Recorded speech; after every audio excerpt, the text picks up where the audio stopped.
বন্ধু খুনের ত্রিকোণ প্রেম, ধৃত অভিযুক্ত। পাথার খাদনে বন্ধুকে নৃশংসভাবে খুন করে দিদির বাড়িতে গা ঢাকা দিয়েও হলো না শেষ রক্ষা। পুলিশের জালে অভিযুক্ত বন্ধু পুলিশে হেফাজত চেয়ে তোলা হয় দুর্গাপুর মহকুমা আদালতে। বুধবার সন্ধ্যায় দুর্গাপুরের পারুলিয়ার ড্যাম পাড়ায় হাত পা বাঁধা এবং গলায় ফাঁস দেওয়া বছর 20 অনিল ভূঁইয়ার দেহ উদ্ধার হয়। অনিল ভূঁইয়ার সাথে একটি মেয়ের সম্পর্ক ছিল, আর সেই মেয়েটিকে বিয়ে করতে চাইছিল আবার অন্য একজন, অর্থাৎ আকাশ। আর সেই নিয়ে ত্রিকোণ প্রেম। বুধবার সকালে ভুল বুঝে অনিলকে আকাশ নিয়ে যায়। তারপরে নেশাগ্রস্ত অবস্থায় পারুলিয়ার পাথর খাদানের পাশে দুজনের মধ্যে শুরু হয় বচসা, সেখান থেকে হাতাহাতি। তারপরে অনিলের হাত শরীরের পিছনে বেঁধে, দুটি পা বেঁধে গলায় কালো কাপড় দিয়ে শ্বাসরোধ করে খুন করে আকাশ ভূঁইয়া। তারপরে অন্ডালের বহুলার দিদির বাড়িতে গা ঢাকা দেয় অভিযুক্ত বন্ধু। এই ঘটনার পিছনে আরও কেউ জড়িত আছে কিনা পুলিশে হেফাজতে নিয়ে তদন্তের গতি আনতে চাইছে পুলিশ। ধৃতকে দুর্গাপুর মহকুমা আদালতে তোলা হয়েছে। তো কে নিয়ে গেছিল? ওই বন্ধু নিয়ে গেছিল? কোনদিন আসে না কাজের বেলাতে নিয়ে চলে গেল। জানো এত ভালো ছিল আমার, আছে না আকাশ বন্ধু আমার কি একটা কথা বললে না তোমাদেরকে হাসান দিবে, রেগে থাকবে। তো আজকে কি শুনলেন? এখন কি শুনলেন? ওই শুনলাম, ওই খবর দিলে বলছে কি তোমার ছেলের মনে হয় ওইখানে মেরে ফেলা নিয়েছে না, বেঁধে ফেলা নিয়েছে। আমরা খাবার রান্না করেছিলাম, সারাদিন বাঁধা ছিল। হ্যাঁ, নিয়ে বললাম কি তাহলে খাবার রান্না করছি, দিনও খেয়ে যায় না ছেলেটা। কখন বেরিয়েছিল বাড়ি থেকে? ওই 7টা, বাবু কাজে যায় খাদানে। হ্যাঁ, তো সকালে 7টা কাজে যায়। বলছি যে কার সাথে গেছিল আজকে? ওই আজকে ওদের সঙ্গে গেল। কি নাম? আকাশ। যখন কাজে যাবার সময় ছিল না বাবু, ওর বন্ধু চলে গেল। ওর বন্ধু? হ্যাঁ, ও নিয়ে চলে গেল ভুলুই, আর কাজে যেতে দিলেন না। সন্দেহ কি কাকে করছেন? আকাশকে? হ্যাঁ, আকাশকে সন্দেহ করছে। কেন ও নিয়ে চলে গেল বাবু। বলছি আকাশ, বলছি মারলে কেন? আমার বন্ধু ছিল তো। হাতে আমার লেখা আছে, ওর নাম লেখা আছে। বলো কেন মারলে কেন? তোমার বন্ধু ছিল তো। তোমার বন্ধু ছিল, কেন তুমি মারলে? শুনলাম ওর মায়ের মুখ থেকে যে ওরা কাজ করতে বেরিয়েছিল। কি কাজ করে? এমনি খাদানে কাজ করে, দিনমজুরি কাজ করে। আচ্ছা, ও এসেছিল এখানে কাজ করতে। কি নাম ওর? মিতু জি লেগে দেয় নামটা, কি কেমনি বলবো নামটা। আচ্ছা, কাজ করতে এসেছিল। তারপরে শুনলাম নাকি বাড়ির থেকে যে হয়েছে হলো যে আমার ছেলে এমনি হয়েছে। মানে কি হাত পা বাঁধা অবস্থায় পাওয়া গেছে? হাত পা বাঁধা অবস্থায় পাওয়া গেছে। আপনার নাম? পুলিশ এসেছিল? আমার নাম রবি হাসদা। এই পুলিশ এসেছিল? হ্যাঁ, পুলিশ এসেছিল। পুলিশি দেহটা নিয়ে গেছে? হ্যাঁ, পুলিশের দেহটা নিয়ে গেছে। কি চাইছেন যে দোষীরা যেন ধরা পড়ে? দোষীরা চাইছি যেন তারা শাস্তি পায়। অনেক মানে খাদানে আমাদের সঙ্গে কাজ করে। তো আপনিও খাদানে কাজ করেন? হ্যাঁ, আমিও করি। তো সকালে আমরা সব লেবারগুলো রেডি ছিলাম। ও বললে কি জমা দা আমাকে 20 টাকা দে, আমি আজকে যেতে পারি নাও যেতে পারি। আমরা গাড়ি দাঁড় করে আমরা বেরিয়ে গেল, ও কাজে যায় না।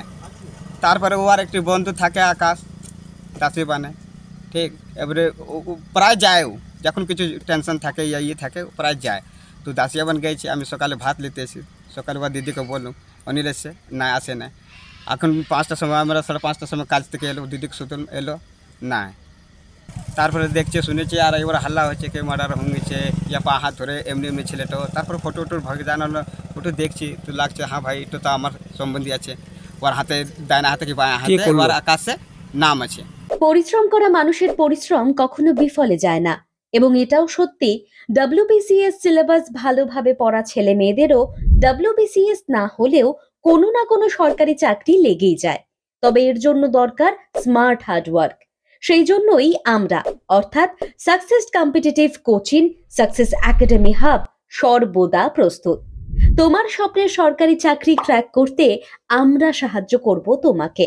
বেসিক থেকে অ্যাডভান্স লেভেলের যাবতীয় সিলেবাস পড়াবো আমরা। WBCS, WBPKP, SSC, SLST, TET rail, army, bank সহ ইত্যাদি চাকরির প্রস্তুতি আমরা করিয়ে থাকি। আমাদের অনলাইন এবং অফলাইন ব্যাচে ভর্তি চলছে। যোগাযোগের নাম্বারটি হলো 9647617485। আমাদের অফলাইনের ঠিকানা আরামবাগ বাস স্ট্যান্ড, 4র্থ তল, সাকসেস কম্পিটিটিভ কোচিং অথবা সাকসেস একাডেমি হাব, যা তোমার ফ্রেন্ডস, ফিলোসফার অ্যান্ড গাইড। কি গো, আমার নেকলেসটা কেনার ব্যাপারে কিছু ভাবলে? কোথা থেকে কিনবে? সমস্যা হলো কে যে কেমন জিনিস দেয়। এই সর্বকালের প্রথম আলমগিনি প্যালেসের সোনার গহনা, দামও মজুরি সাধারণ জুয়েলার্সের মতোই। প্রচুর চোখ ধাঁধানো নিত্য নতুন এক্সক্লুসিভ গহনার ডিজাইন, যা আপনাদের মন কাড়ার মতো।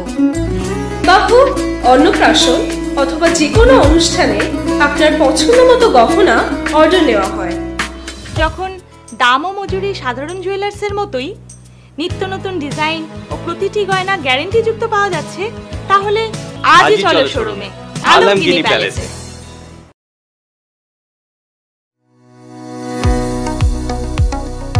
কতুলপুরে সর্বপ্রথম এমআরআই পরিষেবা যুক্ত 110 বেডের মাল্টি স্পেশালিটি হসপিটাল হলো মেডিকেয়ার জেনারেল হসপিটাল। স্বাস্থ্যসাথী মান্যতাপ্রাপ্ত এই হসপিটালে রয়েছে AC, non AC cabin, modern OT, ICCU, NICU, micro surgery, dialysis বিভাগ, ব্রেন ও spine surgery, cancer surgery, lift সহ নানান পরিষেবা। এছাড়াও রয়েছে সিটি স্ক্যান পরিষেবা যুক্ত নিজস্ব ডায়াগনস্টিক সেন্টার, ডক্টর চেম্বার্স, ওষুধের দোকান সহ 24 ঘন্টা অ্যাম্বুলেন্স পরিষেবা।